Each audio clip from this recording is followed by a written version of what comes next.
everyone. My name is Carrie and I'm the Tween librarian at the Arlington Heights Memorial Library, and welcome to Tween Tuesdays, our very first one. So every week we'll be doing a new project together. So you can check out our program's calendar ahead of time, and then you'll be able to get your supplies and ingredients ready, and we can do the project together right here. So today we're going to be making no-bake granola bars. So if you haven't had a chance to run to the pantry, do it now while I go over our ingredients. So let me show you what we're going to use today. So first we have some old-fashioned oats. So if you have a different type of oats, that is totally fine. Just use what you've got. It might change the texture a tiny bit. But if you have old-fashioned oats, definitely use those. Otherwise, just use whatever you have on hand. We are going to be using, well, I'm going to be using sesame seeds. If you have flax seeds, either whole or ground, that's what the original recipe calls for, but you can also substitute whatever you have at home. So if you have any other type of seed, like pumpkin seeds, sunflower seeds, or even if you have something like sesame seeds or flax seeds, that'll work. Or nuts. If you have nuts, you can also use some chopped nuts. And then we're going to be using dried fruit. I am using apricots. You can use cranberries or raisins or whatever you have at home. We are also going to be using chocolate chips, my favorite ingredient. Makes everything better, in my opinion. We're also going to be using nut butter. So I am using almond butter. You can use whatever you have. Cashew butter, peanut butter. If you have a nut allergy, sunflower butter is a great substitute and also very tasty. And then we are also going to be using honey. So those are our ingredients. So hopefully you've had a chance to grab all of those and have them ready, and you will get started. So one of the first things, a good food safety step, is to put your hair back. So if you have long hair like me, go ahead and tie that up. And then for all of us, we are going to wash our hands for a full 20 seconds. So even if you wash your hands recently, wash them again. Can never wash them too much. So go ahead and do that right now. 20 seconds, lots of soap. You can sing whatever song you want. Just make sure you give your hands a really good scrub. Get all of your fingers in the top and the bottom.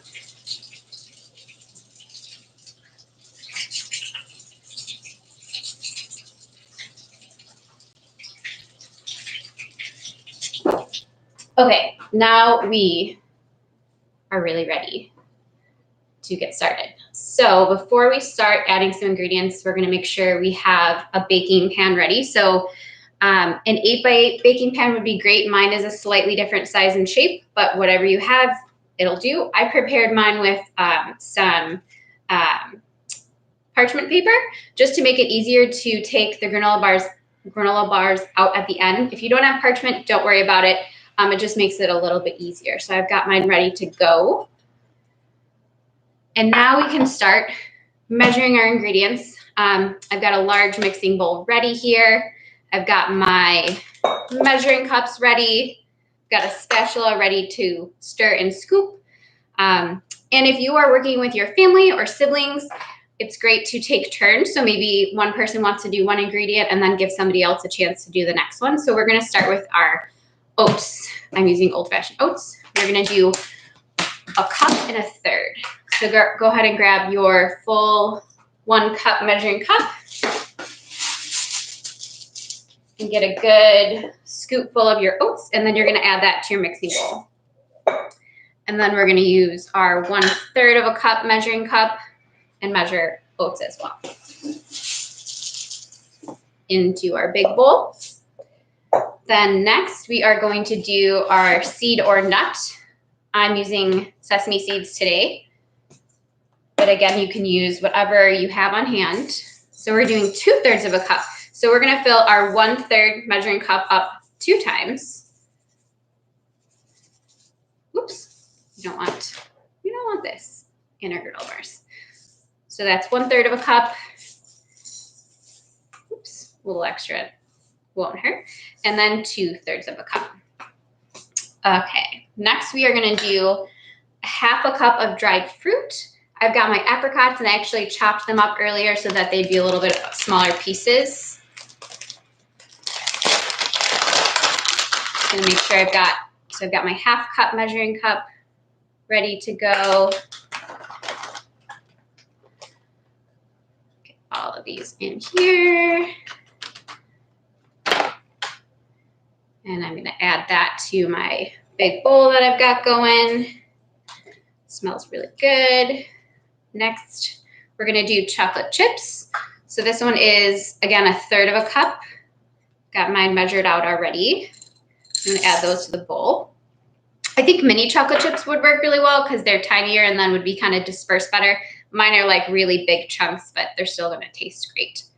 All right, so then next we are gonna do 3/4 of a cup of nut butter. So I pre-measured mine, so it'd be a little easier to do along with you. So go ahead and do 3/4 of a cup of whatever nut or sunflower butter you are using, and scoop that all into your bowl. Make sure you get all of it.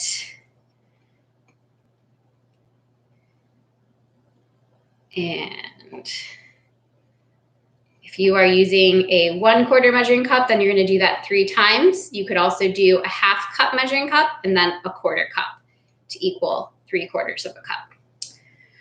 Okay, last ingredient, honey. So I pre-measured mine. We're doing a 1/2 cup of honey.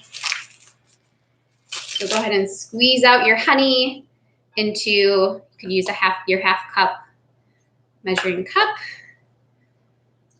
And then spoon all of that into your bowl. It's starting to smell so good.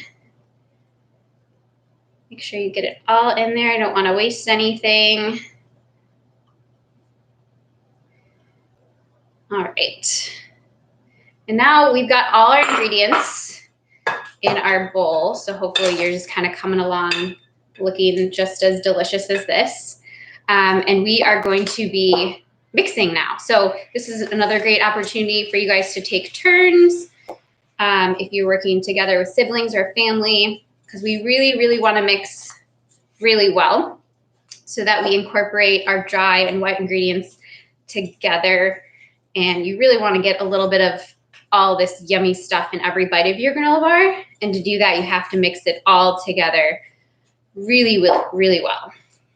So keep going, keep stirring, starting to come together, but could definitely use a few more stirs. Definitely smells really good. Hopefully yours does too. All right. Make sure you scrape the bottom of your bowl. Don't leave any little bits behind. Okay, I think mine is pretty much all incorporated. So it is looking like this, like a delicious granola bar. So now that we have all of our ingredients mixed together really well, we are gonna add them to our prepared baking dish or pan. So make sure you've got that ready to go. And then we are gonna scoop it all out in here.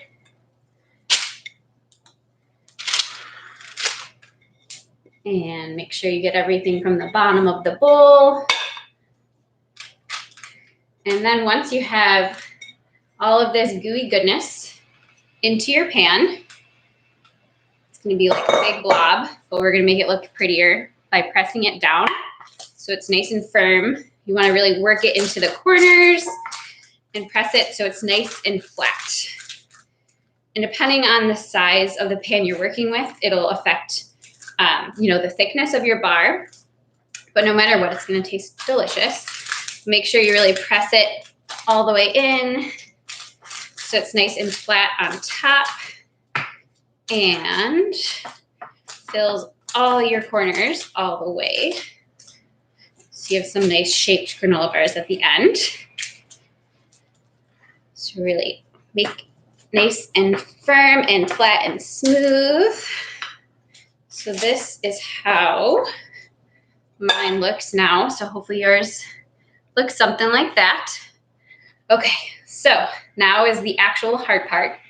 You have to wait a full hour to eat these delicious granola bars. So what we're gonna do is we're gonna cover them in plastic wrap. And we are actually gonna stick them in the fridge so that they firm up. And you're gonna have a absolutely delicious snack in just 1 hour's time. So lucky for you and me, I made a batch earlier so I can show you what it looks like. And I'm going to stick this in the fridge, eat it in an hour, and I'm going to go get my finished product right now.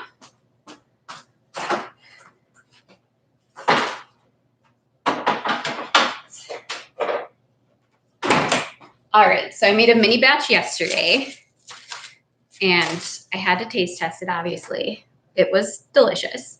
And actually, you'll notice mine looks this batch looks a little different. I didn't have enough honey, so I used a little bit of maple syrup instead, and it worked just fine. So again, super easy to make substitutions.